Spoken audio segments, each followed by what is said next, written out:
منين قلت اشاركها ومنين رجعت قلت ما تشاركنيش في كل حاجه؟ الست غير الراجل في الحته دي. بس كده مش بس كده، انا مش بدور على مراتي عشان انا شاكك فيها، انا بدور عليها عشان خايف عليها. طب ما خايف عليك. لا في فرق ما بين الراجل والست في يعني انا النهارده لو هي في موقف صعب انا نتعامل معاها، انما لو انا في موقف صعب هتيجي تعمل ايه؟ هي بتتصرف برضه. يعني انا مخطوب بس هتيجي تعمل ايه؟ لا انا ما بتكلمش على خط، هتزود ما بتكلمش على موضوع زي الخط، بتكلم موضوع مثلا اتعرفت على صاحبه جديده، عملت حاجه هو مش متوقع انها تعملها، اعرفها لان لازم يعرفها هيأثر على حياتها. لا ده موضوع مهم، ده موضوع مهم. انا مش بتكلم عن الجنب ده خالص، انا الحاجات اللي بتكلم عليها ان انا في تفصيله مش ما تهمنيش ان انا اعرفها، لكن فكره ان ده شق تاني خالص. انا شق ان انا بحمي بيتي، ده شق تاني.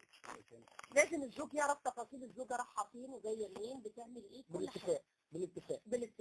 موافقين انتوا على الموضوع ده؟ يعني اللي هو تعالي اقعدي اخر اليوم اكتبي لي تقرير انت عملت ايه النهارده.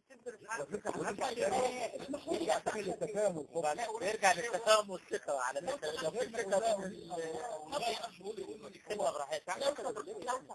عشان بس يبقى الموضوع منظم ومنسق.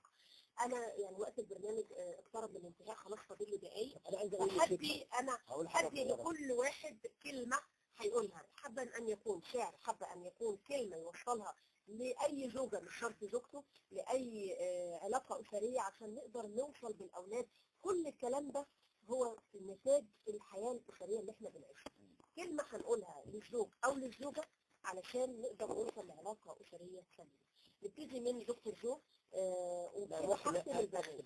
عايز يبقى اخر واحد. نبتدي بالاستاذ احمد كمال حسنين، استاذ التنميه البشريه والمؤسس للمبادره الوطنيه لتأهيل الشباب. والله انا رايي زي ما حضرتك في البدايه ان المواطنه والرحمه هي اساس اي علاقه.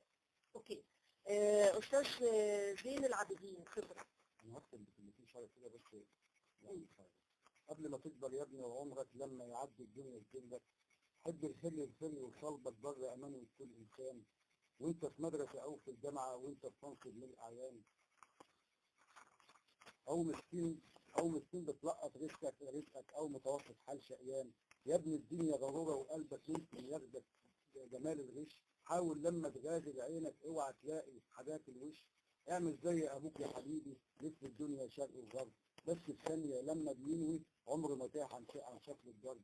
دنيا وزي ما ليها عليها، مره تحبك تاخدك ليها، ومره تلاقي الغدر ماليها، ولما بتقسى ملاش قلب.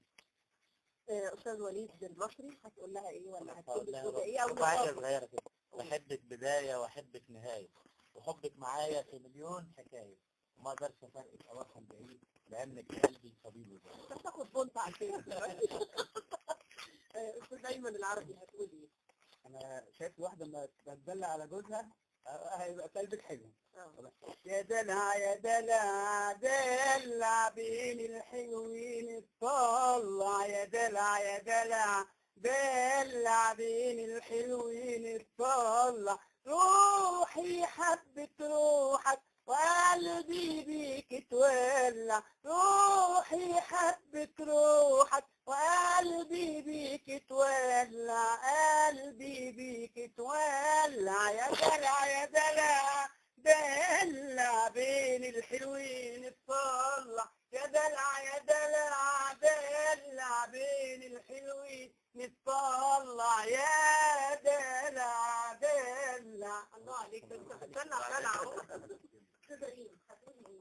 بقول له انا مذنبه علشان في يوم فكرت فيه